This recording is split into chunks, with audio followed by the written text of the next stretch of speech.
Yeah.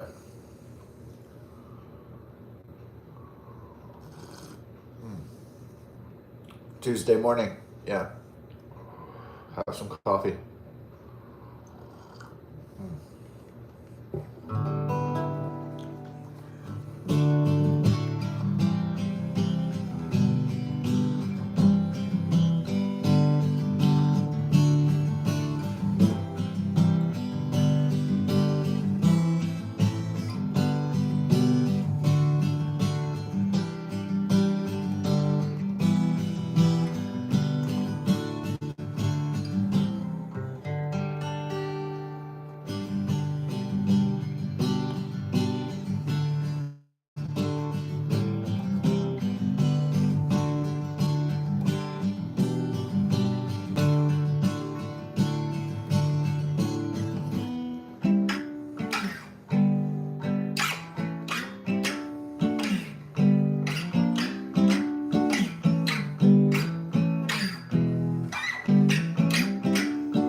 Yeah. So the nobody won the Powerball for this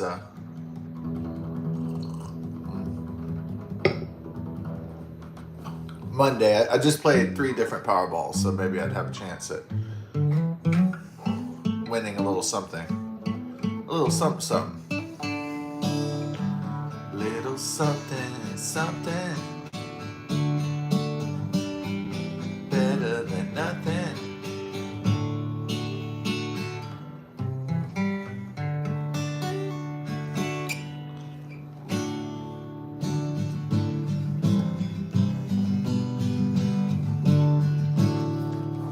Yeah, that's what my friend from middle school in Southside Houston, right, Pasadena, Texas, back in the day, he would say, "I'm gonna get a little something, something, a little something, something." Yeah, that expression. I'm gonna get a little something, something. I grew up in the part where the blacks and the Mexicans lived at, and then we lived on the other side. So he lived by the freeway, where the black folk and the Mexicans and stuff were at.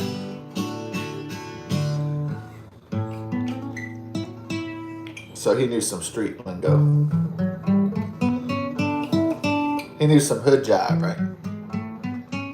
He knew some Ubonics. Yeah, I guess. I'm gonna get me a little something, something. Oh, something, something. I was thinking.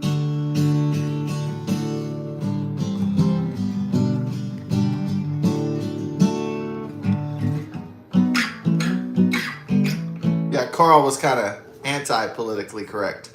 I guess he foresaw the Trump days, as he'd always say. He would say shit to minorities that was like pretty crazy. That I thought was like, uh-oh. A Mexican guy even told him one time, "You don't know if I'm in a gang, bro. What are you doing?" Yeah. I don't know. It's like the rage of being a white guy in the hood, you know? It probably pissed him off that he was like one of the only white guys in the hood. And because he was a big old German dude in the hood, you know? Probably pissed him off. being the only white German guy surrounded by blacks and Mexicans everywhere. Yeah. Again, maybe I understand why he was so hostile. I mean, I guess some people could call him a racist, but just look at his circumstances there. I mean, not every white guy is going to adapt to a black or a brown neighborhood by becoming Eminem, right? So some people are going to, some guys are going to act the opposite way, like, against that. So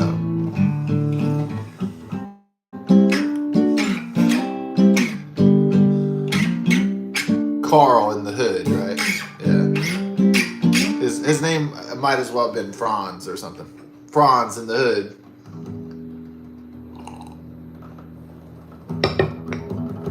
Like Franz in Compton or some shit like that.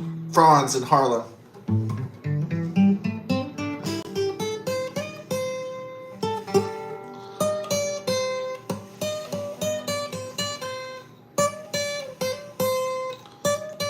You discovered like a funky note, huh? Yeah, this one's funky. The funky notes. The funkiness, yeah.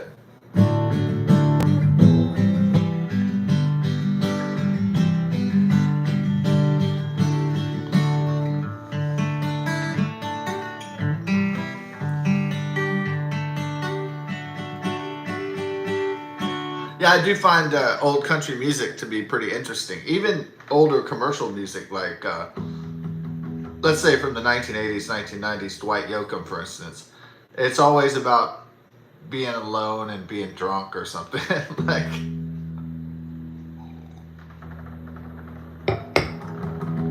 it's not necessarily like nobody would sing about being an incel back then because no one would buy a record about some dude who couldn't get laid. But they would buy a record about a guy who was lonely or that was a drunk or something like that. So, I mean, especially like in the country genre.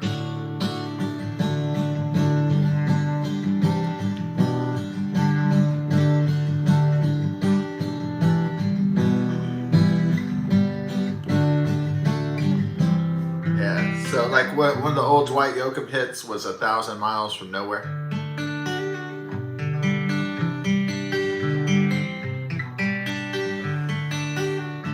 It is amazing that a guy that butt-ass ugly could have become so famous.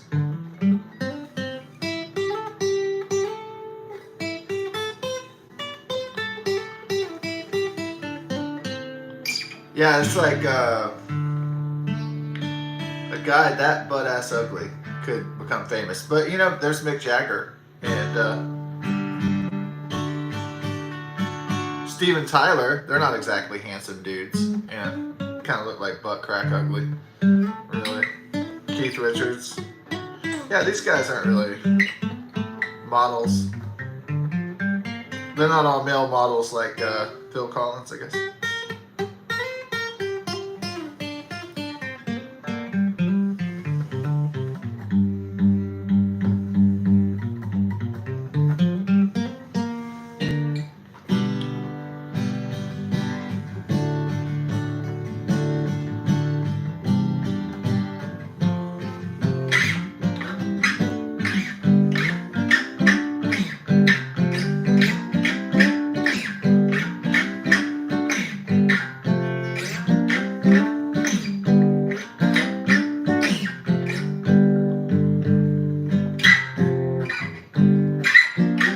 Yeah, I guess Ozzy Osbourne wasn't really ugly. Like, you know, he could like pick up chicks with that like baby face, that like teddy bear look. You know, he's kind of got like a mix between like a baby face and like a masculine look to him. So yeah, I bet with Black Sabbath he was slaying some ass back in the day, for sure. Like almost effortlessly.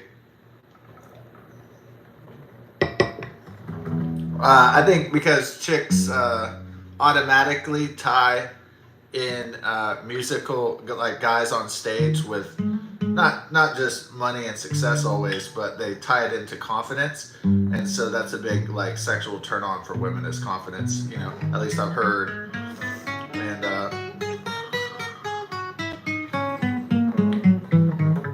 so even ugly guys in bands sometimes can get really lucky because women love that. You know, that confidence of being I don't give a fuck in front of hundreds of thousands of people.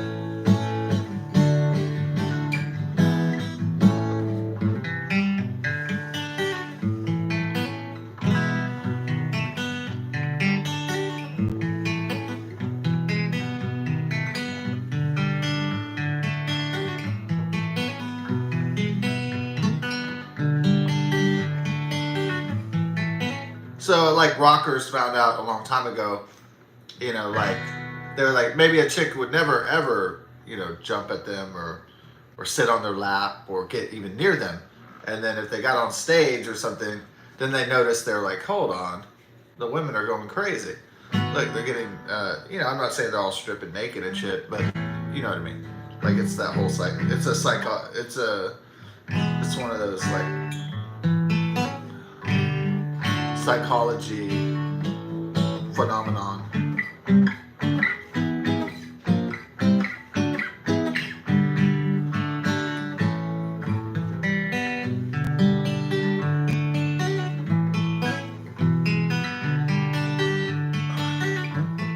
Psychological phenomenon.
Yeah, but like Ozzy Osbourne, yeah, he does have that teddy bear look. Now, if you ever saw him like shirtless, like in some of his performances, like that's a really hairy dude, like Pierce Brosnan or like Robin Williams. Yeah.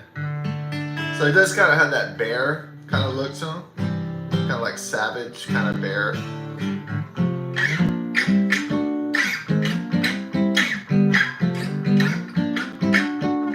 A lot of the old like Black Sabbath videos, he's not dressed as like the Prince of Darkness or anything. I think he just naturally looks kind of menacing.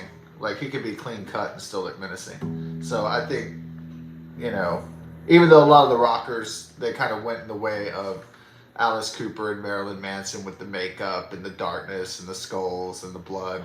I mean, it definitely enhances everything. The snakes and all the imagery of all of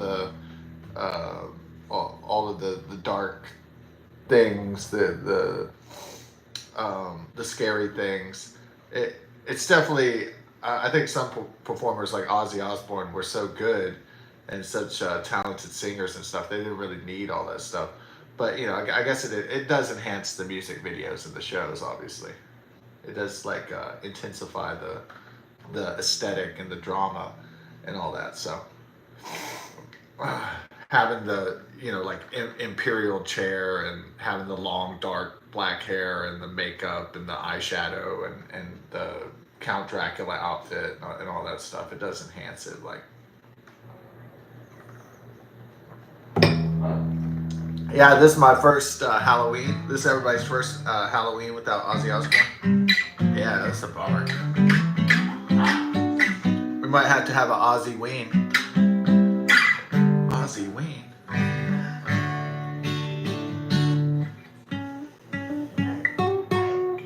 A Hello Osbourne.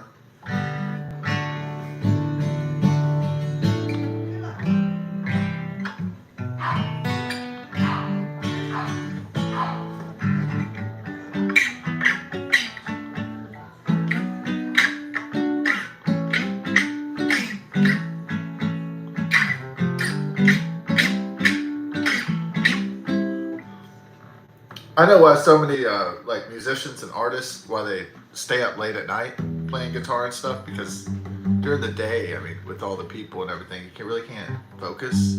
Now I kind of understand. I don't like staying up all night though. I'm more like a person that likes to sleep at night. So I understand that if you were like trying to be a very serious writer or artist or musician, or something like that, that you would probably stay up late, just because, depending on like your life or your work schedule, but you would just try to like stay up late so you could do your work, to do what you wanted to do, instead of being interrupted and hearing noise from other people and all this stuff.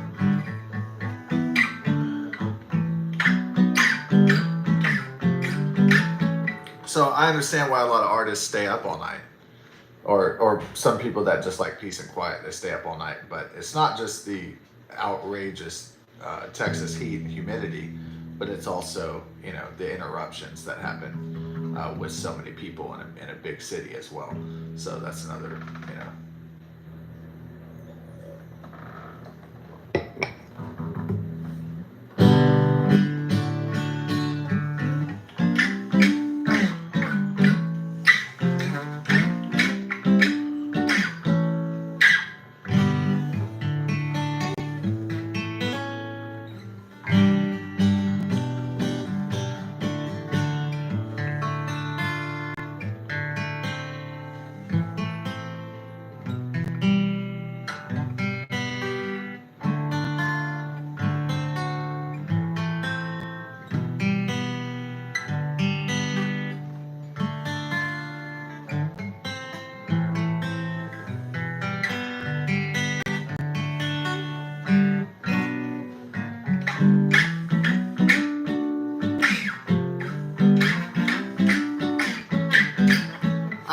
I've never been able to be a vampire, and I know many people, they work graveyards the whole life, and I just like going to sleep at night, even though I know the days are long and dreadful, and sometimes hot and humid and awful, and so yeah.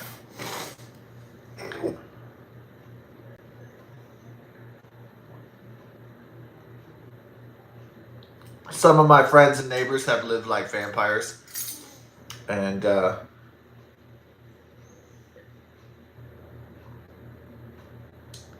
guess I'm just a champ higher. Mm.